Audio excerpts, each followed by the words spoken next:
why were these Minecraft mods banned? So today we're taking a deep dive into more of them. And trust me, what we're about to see is something neither of us are prepared for. Starting with... Created by Ibalia, a popular mod creator who made the Silence and 00 Point Jar mods. But a mod he also created was the Salvation Archive Lobotomy mod, getting over 51,000 downloads. Like Ibalia's other creations, this is a horror mod, but this one is about lobotomy. If you didn't know, a lobotomy was an old medical practice where doctors damage or cut connections in the front part of the brain to try to change a person's behavior or emotions. The way these doctors used to do it is disturbing, but not as disturbing than the reason this mod got banned. Taking a look at the mod, it doesn't seem that bad. You play as a lobotomized patient who is trying to live a normal life. But after getting your brain turned into mush by a doctor, you lose your memories and get sent back to the world. Now, as I was watching a Russian YouTuber named Fogix who played this mod, I had the same thought again. There's really nothing wrong with this mod. If anything, there's a weird doll-like picture with a red hoodie, with the top saying 123. That tries to be a jump scare but doesn't do much. And that repeats with several other images that popped on the screen. But besides that, throughout the video, that's about it. Fogix plays the mod like normal and ends the video. I was debating whether to put this mod in the list, because as you saw, there's nothing out of the ordinary, nothing illegal, and definitely nothing NSFW. But then, curiosity got the better of me. I watched this 18-minute video over and over again, thinking maybe I'd missed something. But I hadn't, until I came across the red doll again. It was still there, just as weird as before. This time, the longer I stared at it, the worse it got. So I went to find the origin of this picture.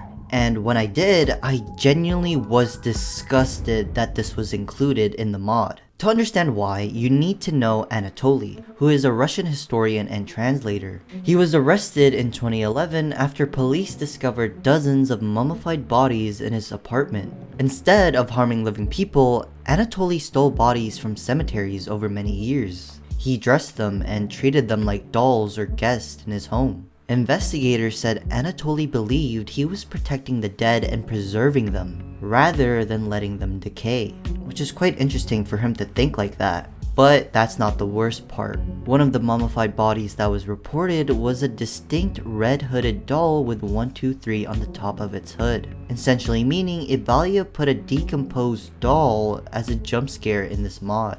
Obviously, that's pretty bad. Imagine after you pass away, you're used as a silly jump scare in a game. The mod then got taken down on CurseForge at some point. We know this because a Reddit user made a post, not being able to find the mod. In the reply, it's been told it was taken down for the exact reason we talked about earlier.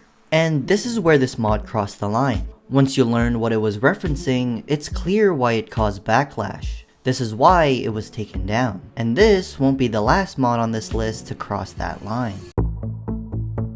The Split Self mod can be found in Mothrinth, but not in CurseForge. It was made by Prism, with his mod getting over 80,000 downloads. Split Self is a horror Minecraft mod where you create a world and leave a version of yourself trapped inside it. That version becomes aware, and starts doing things to your world you would never expect. For most players' experience with the mod, you get in the world, get wood and stone tools, you know, regular Minecraft gameplay. But you're an epic gamer, so you even made a house and got a pet axolotl called Fish. After a hard day's work, you go to sleep, but you don't wake up in the morning. Instead, you get teleported to a distorted world, in a house you never built. In the distance, it's completely black. You explore in a panic, wondering where you are. The only thing that exists is a house, a mine, and a version of yourself?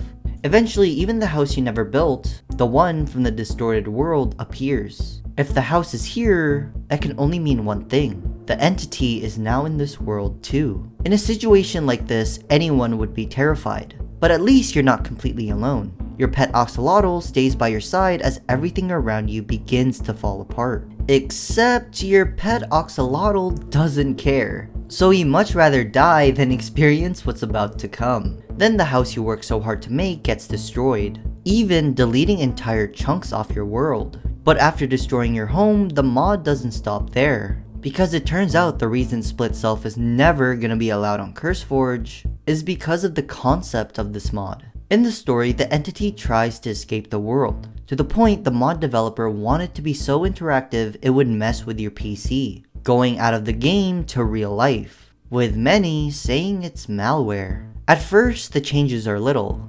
Informations appear that the game wouldn't typically show on its own, which is your real life name, creating the impression that the mod is aware of the player rather than just the character. Shortly after, the game may pause and stop responding. These events aren't crashes or errors. Instead, they're actually intentional, adding files into computer of Split Self, adding messages like "ah." If you continue playing, weirder events again happen outside of Minecraft. Files and messages show up in different places where Minecraft can't access. These changes don't come with explanations or warnings, they just happen at random times, making it unclear what triggered them. But it takes things to the next level by typing even more disturbing messages in real time, talking about wanting to be free and let out. In the end, going back to the game of Minecraft, he is let out. The entity's head is long and stretched with dark, empty eyes that feel like they're staring straight at you.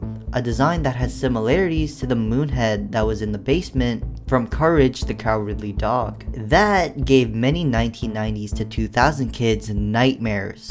Including me, by the way. I was so scared of this thing. But unlike that moon monster, its mouth is wide open, frozen as if it's screaming. When it spawns, it runs straight at you.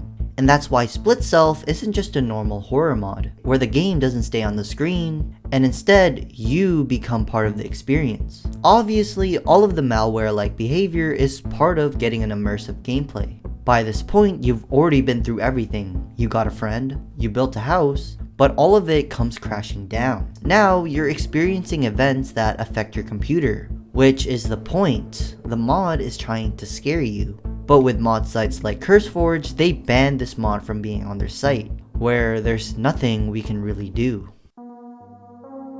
There are a lot of illegal mods in Minecraft that have been made, which is kinda worrisome, I will say. But out of all of these mods, Psychedelic Craft is the most special. Because the mod was so bad, it was banned from an entire country. Created by Ivorforce, Psychedelic Craft is one of the oldest drug simulation mods that was made for Minecraft. It not only added certain, let's just say, substances into Minecraft, but as well as beers and mature drinks that can be consumed. This mod brings real-world ideas into Minecraft. It's not like you can just find these substances willy-nilly.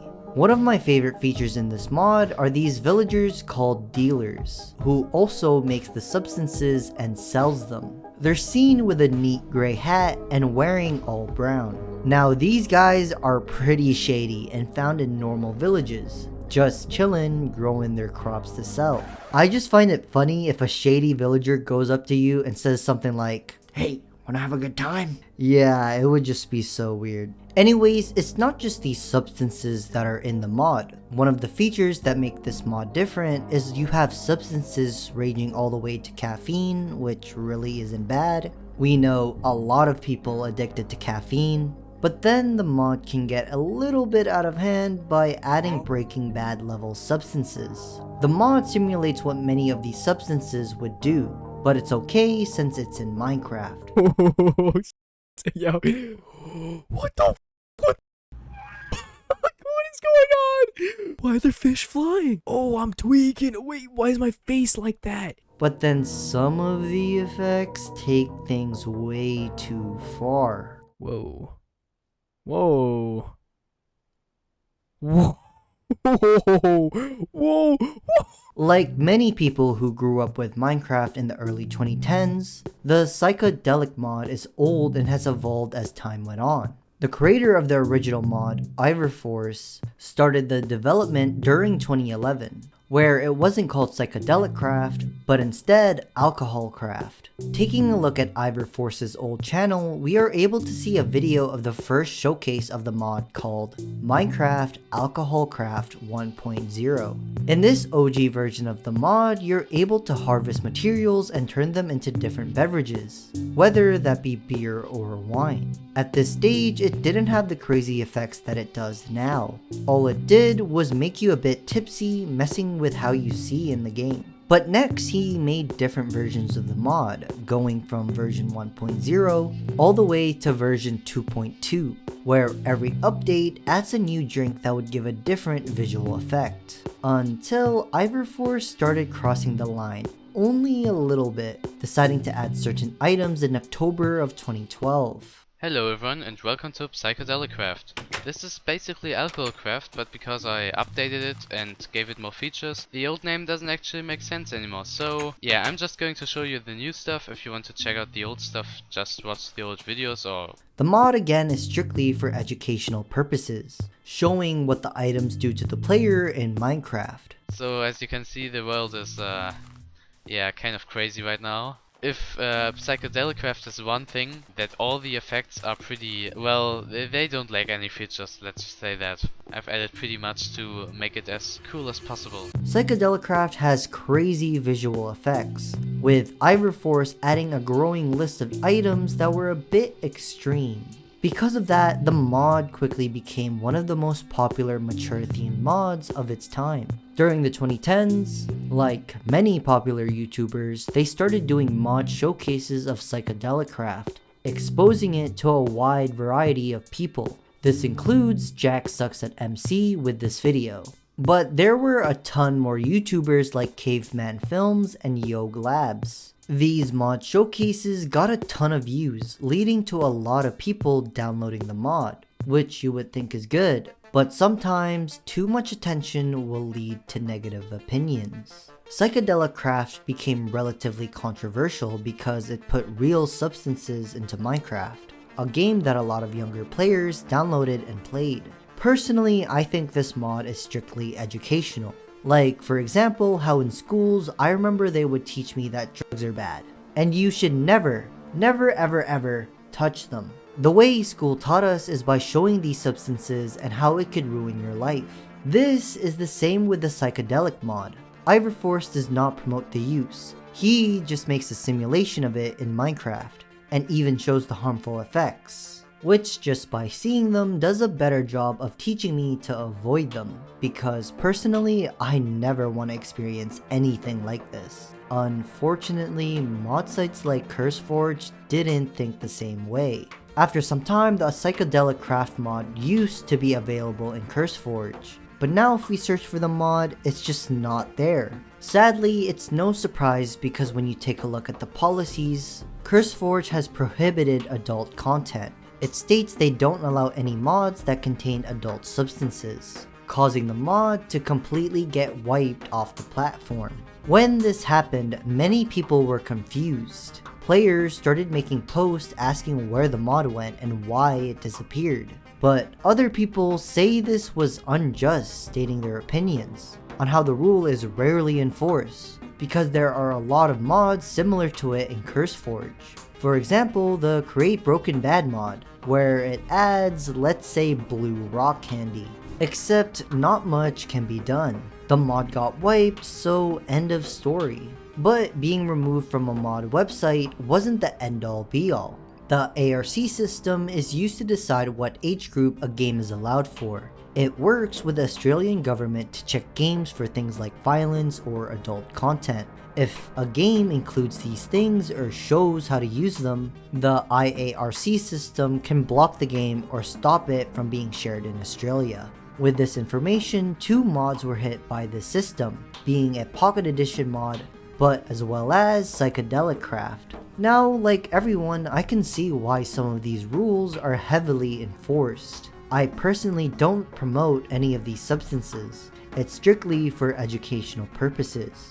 But it's interesting just how people are willing to go with enforcing a rule. Created by Divine Gaming Inc., the mod was first developed during 2021 when COVID was still around and we were both wearing masks. But that didn't stop the development of Nightmarecraft, which is a massive adventure game that's been said to have over 100 hours of gameplay. It's a fact also that Divine Gaming has spent over $250,000 freaking dollars on this game to pay for all the content in this mod. That includes paying 9 developers, artists, and map builders.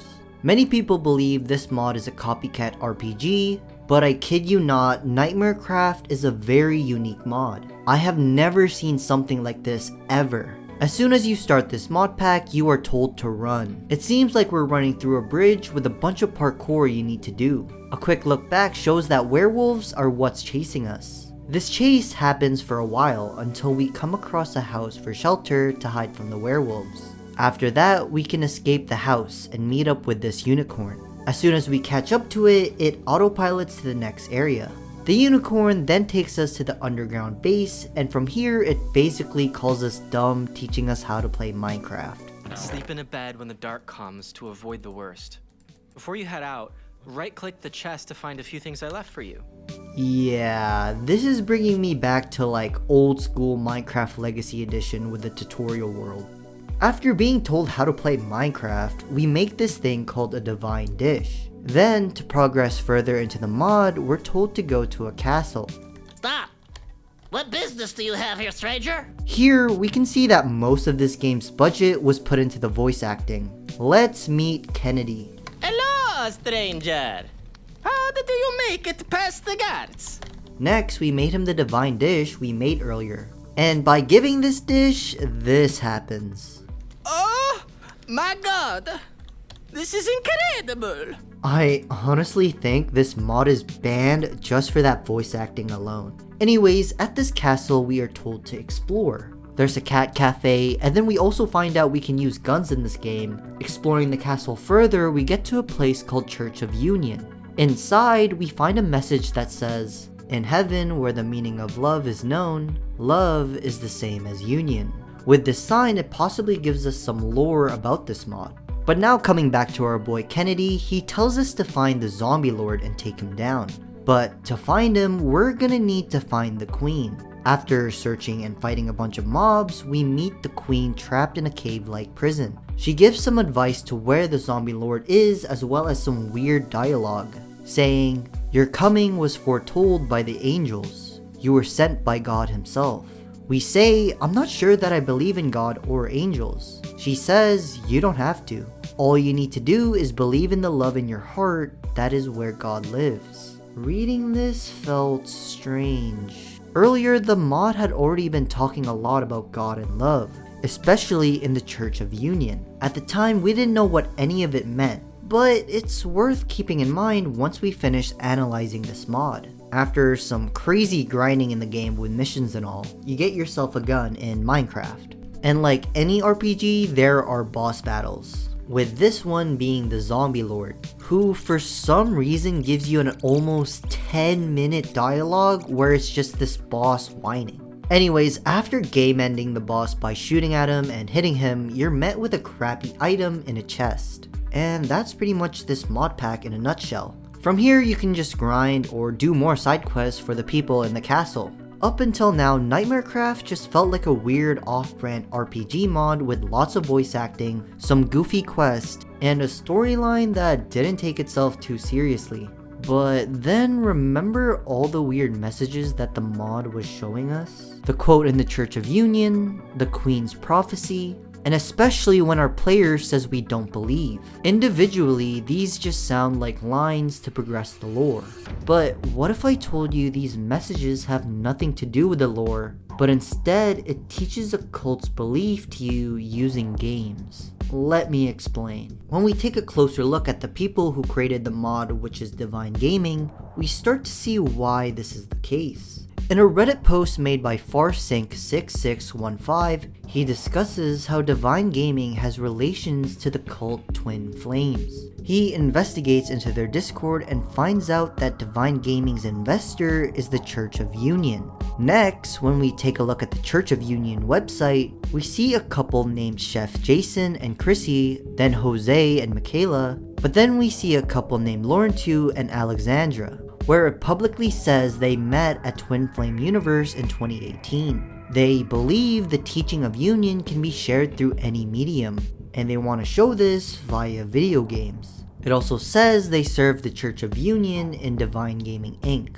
Looking into it more, we find the Church of Union's beliefs. They preach certain spiritual laws and connect to God, where people can achieve heaven on earth and remove the causes of suffering. Followers allegedly say the goal is to completely rebuild a person's thought system to create a more joyful and awakened way of living. And at the end of the website, it says this: in heaven, where the meaning of love is known, love is the same as union. Another evidence is shown in their website Divine Dish, where we see Chef Jason again. This website funnels to signing up for the Divine Glow group coaching. At the time of this picture, it cost over $200. So what does this all mean? Well, as you saw when we were moving through the Nightmare Craft mod, it hints all of these. The Divine Dish from the quest, it has the same name with a real website designed to guide players towards expensive spiritual coaching. Remember the quote inside the Church of Union? It appears word for word on the real Church of Union's homepage. Even the Queen's dialogue talking about angels, God's plans, and the love in your heart matches their beliefs. Piece by piece, we start to see what their plans are. It was a secret way to teach their beliefs into a game, and once people found out about it, the whole mod suddenly disappeared. As of today, Nightmarecraft isn't in CurseForge anymore. Even their Patreon and information about the mod are gone.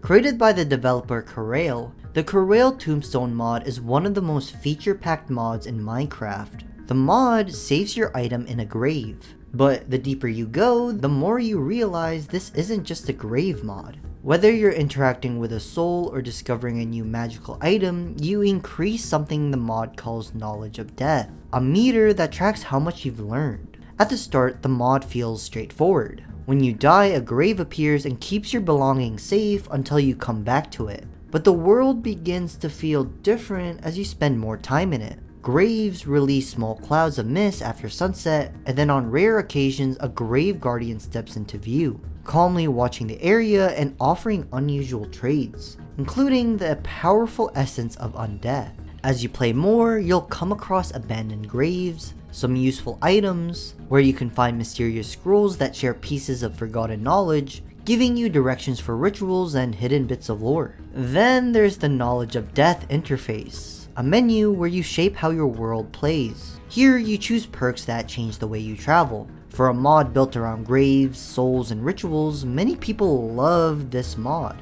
It all seems harmless, until you start looking into the mod's code. It all started when a user talked about a problem with the Corrail Tombstone mod. They explained that their modded Minecraft server, something strange kept happening. Every time a player used a weapon with the Plaguebringer enchantment against stronger mobs like the Warden or Apotheosis bosses, the entire game would crash. Not only that, but the player whose game crashed in some cases had their player data completely corrupt. Hearing this story, a community post was made by Lunatress. It showed that Corrail, the one who made this mod, had actually added malicious code that forces Minecraft to crash on startup if certain mods from different creators like Gotch are detected within the mod pack. And according to users, those might not be the only mod authors on this hidden blacklist. Because of this, players gave some backlash, with the community saying, "What's with mod authors and including literal malware into the god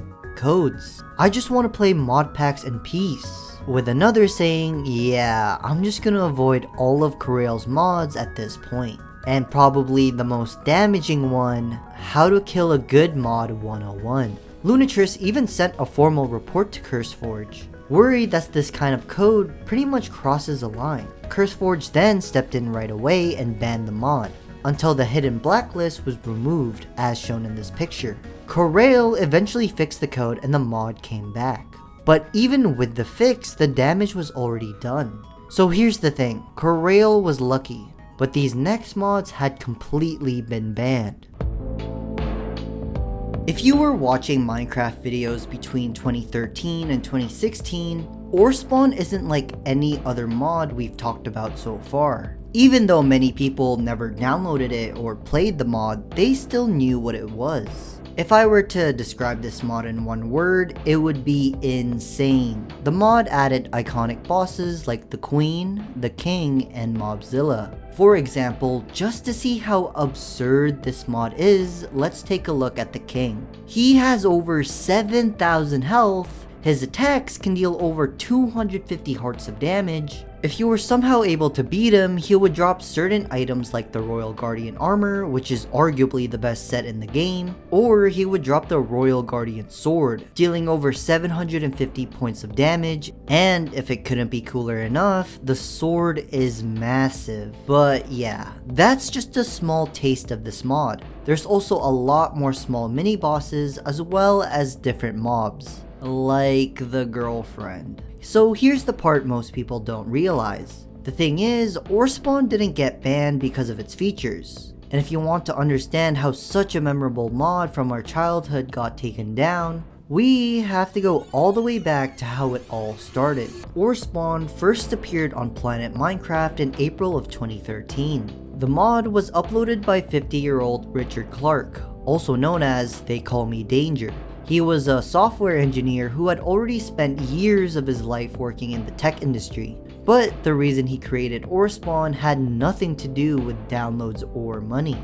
It all started with his son, where both of them were very close. But as life changed, they were forced to spend less time together. We all value spending time with our families because we only have one. You can make new friends, you can find new relationships, but you can never make a new dad or mom. The thing is, Richard cared more about that idea than most people did. He and his son both loved Minecraft, but the game was too simple, and there really wasn't much to do. Sure, building a house, exploring, and beating the Ender Dragon is cool and all, except Richard wanted to make an experience they could never forget. So he dedicated himself to building a mod with endless things to do, giving him and his son the most of their limited time together. That simple choice of just making this mod and the purpose to have a good time with his son changed everything. So Richard wanted to share this experience with many other players as well,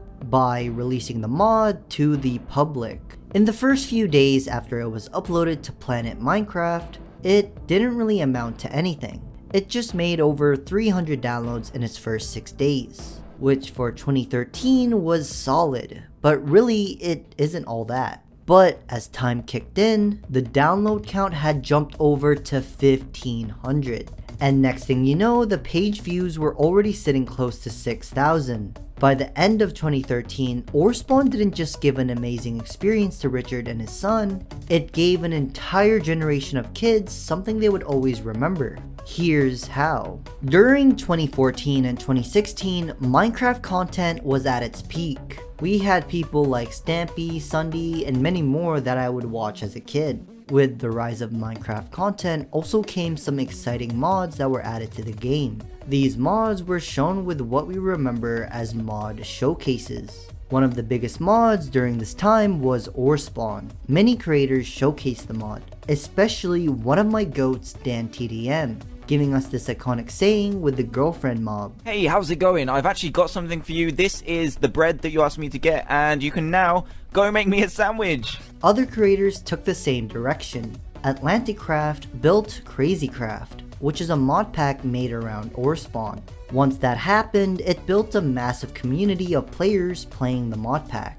CrazyCraft was everywhere, with videos from creators getting millions of views. But out of all of these creators, only one stood top, which was Popular MMOs. Personally guys, Popular MMOs was the one who really introduced me to the mod as a kid. He was the one who focused more on Orespawn, giving us gems like the Lucky Block Challenge, where they use lucky blocks to get certain items and fight the Orespawn bosses. What's going on, guys? It's Pat and welcome back to the challenge games. Hey guys! And today me and Jet are facing off against the largest woman in Minecraft history. The Queen! I knew we were fighting here today. Pat also showcased the mod, but the series that truly blew up Orespawn was his Minecraft Epic Proportion series. Back in 2013, Let's Plays were the dominant format. That series helped Orespawn explode in popularity. During this period, Richard, the creator of Orspawn, handled the attention well. He continued updating the mod while working his regular job and stayed active in the Minecraft community, responding to comments and feedback about the mod. At the time, it seemed like Orspawn would last for years. But then, everything changed for the worse in late 2014, when Microsoft announced it was buying Minecraft for $2.5 billion. For most modders, this news didn't change much. For Richard Clark, it led to the start of his mod's downfall. He became convinced that Microsoft's EULA allowed the company to take his work and profit from it without permission. Whether that was allegedly true didn't matter. Instead of continuing working on the mod, Richard stopped. Orspawn updates were completely gone. And to make matters worse, the mod was at its peak during the time. So, in the mod's place, Richard introduces a new project called Danger Zone. The goal was to create a Minecraft-like game that existed outside of Microsoft's control. In this new Minecraft ripoff, it still contained everything the Orspawn mod had. But fans hated the idea. They didn't want a replacement for Minecraft. They wanted the mod inside Minecraft. Because when we were talking about Orspawn's popularity from other YouTubers, many players would use the mod alongside other mods, which was one of the main things that made the mod so great. But Richard ignored the backlash and the fans. He committed fully to Danger Zone and distanced himself from the Minecraft community. Remember, Orspawn was first created so a father could spend more time with his son, but that was no longer what it was about. Now, Richard took a break, and this break lasted until 2020. During this period, Minecraft blew up again. Attention to old mods came back to the Minecraft community's eyes. Orspawn was one of them, so many fans began asking for updates to the mod. Richard eventually came back and agreed, but only under one condition. He launched a fundraiser promising an updated version of the mod. The fundraiser's goals was thousands of dollars. At the same time, the original download link of Orspawn disappeared, so the only way to get the mod is by paying for it. This violated Minecraft's EULA, causing Richard to possibly get in legal trouble with Mojang. But this paywall still continued, to where Richard would make a Discord keeping the mod there and only giving it to certain people. As you may know, this left lots of players upset because not everyone can pay for it. So after some time, a user named Katara leaked the mod and gave it to the community for free, causing Richard to crash out, wanting to pretty much dox Katara and would pay heavy amounts of cash to find their personal information, leading to Discord's involvement and shutting the server down. After this, Richard stopped seeing the problem as just Minecraft. He believed people were trying to take what he made, and that belief changed the way he talked not just about mods, but about everything. That mindset soon showed up in his posts, where discussions about Orspawn were replaced by strange rants. Basic white boy. Yeah, you. Everybody's knocking on you these days. But you know what? You are the one that built the greatest civilization on the planet. You built the greatest cities the world has ever known. You built the greatest army ever known to mankind. You put a man on the moon. All of these actions all added to Richard's personal record, from getting greedy with the mod to flat out allegedly wanting to someone. This led to him getting out of hand, where he won't be remembered as the person who purely made a mod to spend more time with his son and created something many old school Minecraft kids could remember, but instead be remembered for his many controversies. Fast forward to now, there's no official way to get the mod. If you try to find it now, you risk yourself of getting a virus. But first, this is still a small channel, so subscribing tells YouTube you want more videos just like this. So thank you for subscribing, you're awesome. Back to the video. Created by Spectral Studios, the mod was founded by two YouTubers, Tiny Turtle and Little Lizard.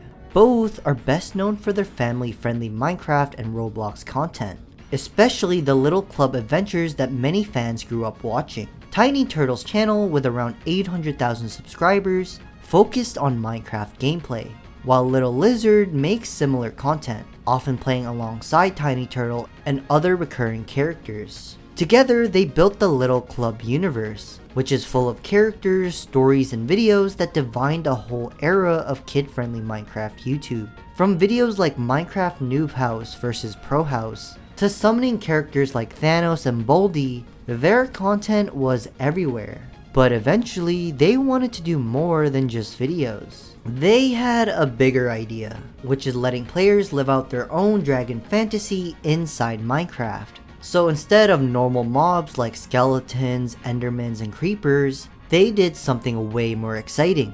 They added dragons, calling the mod Dragonfire. From the moment the world loads, you're dropped into a custom built island. The mod is simple to understand. Hatch dragons and train them, with each dragon having unique designs and abilities. The mod claims to have 15 plus hours of content, but most players end up spending way longer because of how open-ended it is. Here you meet the Master Dragon Trainer, who sends you the hatchery to claim your first dragon egg, after trading dragon tokens.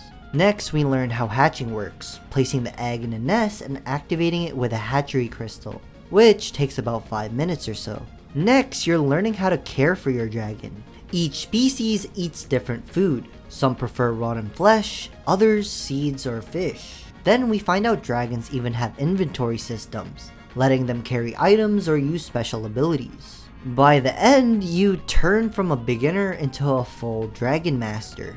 And then comes the part that really got people to really like the mod. Dragonfire also added dragons from the How to Train Your Dragon franchise. Here's a Night Fury. You can see their hunger and strength meters on the screen, meaning you actually have to take care of him. It's basically like owning your own Toothless. There's even a tool that lets you customize dragons, making them tiny or massive, and even choosing whether they can fly or not. Then here, even more movie dragons are shown, like the Stormcutter, Gronkles, and even the Bewilderbeast, all animated to behave just like the movies. For an 8 to 12 year old kid, this is basically the dream. As a kid, I'm just gonna share a funny story with you. Back in like old school prime era Minecraft when I was like 9, I thought the Ender Dragon egg would hatch into a baby dragon. Sadly, it never did, but Dragonfire finally made that dumb kid's dream come true. So what went wrong? Why did this mod end up getting banned? Well, the thing is, Dragonfire is locked behind a paywall. You can't download it on CurseForge or Modrinth. The only way to get it is through Tiny Turtle's Patreon. There are 3 tiers. The $5 Dragon Hatchling tier, mainly for support and Discord access. The $10 Dragon tier that gives you full access to the mod. And the $25 Alpha Dragon tier that gives you a mug. So in order to get this mod, you're gonna have to pay $10. And one thing to keep in mind, both paid tiers include a warning saying you agree not to share or distribute the mod, meaning buying it is the only real option. And that's where the problem comes in. Minecraft mods have always been free and community driven. Mojang's guidelines are clear. You are not allowed to sell mods for profit. An example of this is the physics mod, where it got taken down for this exact reason. So you'd expect Dragonfire to be removed too. And it was, but not fully. Here's the thing, the How to Train Your Dragon content was removed because of copyright issues with DreamWorks. All of those dragons we were talking about earlier, like Toothless and the Bewilderbeast, are completely gone. What's left are only the custom dragons made by Spectral Studios. So, meaning the original Dragonfire mod can never be played again. But here's the weird thing. Dragonfire still makes money from their Patreon, while other paywalled mods get banned entirely. And you know what? It gets worse. Making money from mods is good as long as Mojang is the one making the money. In Minecraft Bedrock Edition, there is this option called the Marketplace. In the Marketplace adds these add-ons which are technically mods. Here we can see the exact Dragonfire mod made by Spectral Studios. where it costs 830 mine coins. And you want to guess how you get mine coins? You buy them using real money. So in the end, the original Dragonfire mod got completely taken down. The movie dragons were removed because of copyright, but the mod itself kept going, just changed a bit. This mod, I promise you, is so bad, no one can defend why this mod got banned from being seen on any platform. Let me introduce you to Schizocraft, where the person who made it made sure to add a disclaimer before we dive into it. First documented in Telegram, it is unknown who is making and developing this mod. But what we do know is the first documented time this mod was being made. In 2021, we first see how this mod started. At the start, it was a mod where it added a different dimension, as you can see here from this picture where it's in space. This is one of the worlds you can travel to called Saturn, with the creator adding many biomes like the Garden of First Aid, as well as adding these weird McDonald worker mobs. This is just the start. The mod developer even added dungeons with a quite controversial boss added to the game. As time passed by, even more controversial items, unhinged mobs, and NSFW features were brought into the mod. Here we get to see an updated version of those McDonald worker models, now upgraded to whatever this is with flies surrounding them. But it gets even worse when the developer adds custom buildings. These buildings have certain items and mobs that are so bad, which includes the towers here, as well as these dirt houses containing these mobs. Yep, it is. Oh my gosh. Bro, what are they doing to my boy, bro? And that's really where this mod crosses the line, making one called the George Droid, Gangsters, and Thugs. Now, besides from what we've seen so far, this isn't the worst of it. There are several other things YouTube would get mad at me for showing, so better not to add them or else you would never see this video. But they all follow the same pattern. The mod's features, mobs, and items were just straight up shock value. The mod eventually went further, targeting specific groups such as feminists and American stereotypes. A lot of the things added to this mod are either NSFW or too violent for Minecraft, adding the fact the mod adds controversial American events, whether that be the custom built towers or the frequent George references you see throughout playing it, making a complete light of the situations and turning these serious events into a complete joke.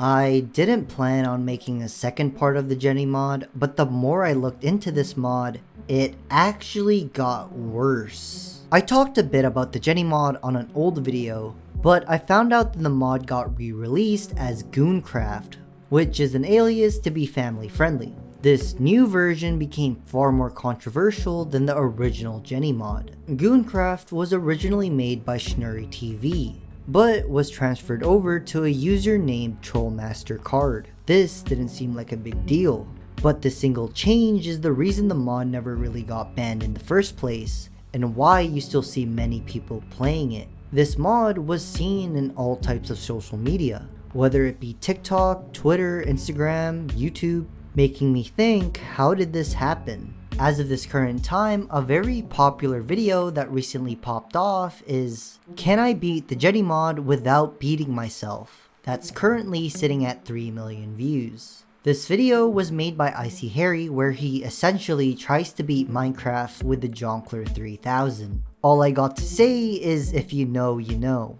Icy Harry then follows up with other Jenny-S videos, as well as other interesting ones. Now, with this type of content, a big question is raised by many people. Is this right to do? But let's take a look at the streamer iShowSpeed, who streamed the mod live, even though knowing his large audience has kids watching it. Let me sniff!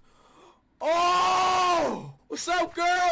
Oh my gosh! Man! Here he showed the features of the mod to hundreds of thousands of people live. By doing that, it got him in pretty bad stuff. YouTube issued a strike, banning him for a week. They gave me a strike from the last stream, the one stream, where played the Jenny mod, and you know, the thing popped up and I didn't know it was gonna pop up, so now they gave me a strike, man. So oh my goodness, I couldn't believe bro said the thing popped up and I didn't know it would pop off. And to be fair, I've covered the Jenny mod myself, and even some of my thumbnails are a bit weird. I'm not here to act like I'm better than anyone else or to point fingers at creators, because it's not us the people that are the problem, it's the fact that the mod exists at all is the problem. I'll show you why and how it resulted in the mod's ban. So, a small blog was made by Steven, who is a father of 2 boys. In the short blog, he warns parents of the Jenny mod, and how it adds mature concepts to Minecraft. To prevent many parents' kids from playing the mod, a small solution was made, telling parents to make their kids play on Bedrock instead of Java, because the version doesn't allow unofficial mod installation. This post, as you would expect, Steven got a ton of backlash. Most of the people attacking him didn't know his kids. They didn't know him as a person, but they felt comfortable enough to judge his parenting, saying on how Steven is being a terrible parent to his kids and needs to have more trust. Or it's about how Bedrock sucks compared to Java. And they state again he's a bad parent for forcing his kids to play Bedrock essentially. But even with these comments, Steven stood his ground. And you have to respect him being able to read these comments and keeping his kids first. My most favorite comment though is how this dude just says it's not on Bedrock. Then Steven completely embarrassed the guy, ending off saying thanks for your concern, next time read the whole thing with a smiley face. Absolute gangster. Let's clap it up for Steven. From what we've learned here, Steven wasn't trying to start an argument about modding or anything like that. He was just a dad doing dad things. Next, take a look at this channel called Jennycraft. The creator here showcases different skins of the mod and it racks up millions of views. Like how this one has over 5.6 million views. Looking at the thumbnail, it's very clickbaity, because when we watch the video, nothing happens. It's just him hitting some zombies and not showing the features people obviously clicked on the video for. And it's not just on YouTube. Certain fake Pocket Edition apps were made as well, with many people using the mod to either give you a virus or get some personal gain from it. Without making the video too long, I'm going to explain to you how to install the LG mod in your crafting and building world. And it's very simple because I'm going to leave you the link to download it in the description of the video. When you enter the page, it's going to send you to this. It's gotten so bad, the original creator of the mod messaged how an Android app got about 500,000 downloads, meaning it garnered a ton of attention from a young audience. This leads us all the way back to Steven's blog response. In the end, what he was worried about happened anyway. Eventually, this mod did get banned. In May 19th, 2023, Schnurry TV announced that he cannot work on this mod because due to Mojang taking down his website and are issuing a DMCA on his mods. People reacted how you would expect. Damn, this is sad, can't have nice things. We need this masterpiece back right now. This is highly unfair. Minecraft is about freedom of expression, and you were expressing yourself in a way everyone liked. Plus, this is the first time I've heard anyone get DMCA'd by them. But that's not the end of the mod. A post was made by again Schnurry TV. Hey gamers, I gave the source code on my mod to Troll MasterCard. I don't really have anything to do with the mod anymore. It's basically hers now, with Troll MasterCard taking ownership of the mod and recalling the name Gooncraft, making it available for everyone again on her website. The mod avoided the original ban, but people still notice, and the mod was removed again. When you take a look at everything that has happened, we think about how Steven's warning makes sense. Even though the mod was banned, it was already too late. Hopefully you understand these just aren't banned mods. They're proof that Minecraft can be disturbing, where choices made online can have real consequences. But if you still don't believe that's true, watch the first part in the series where I talk about even more controversial banned mods in Minecraft. I'll see you there. Peace.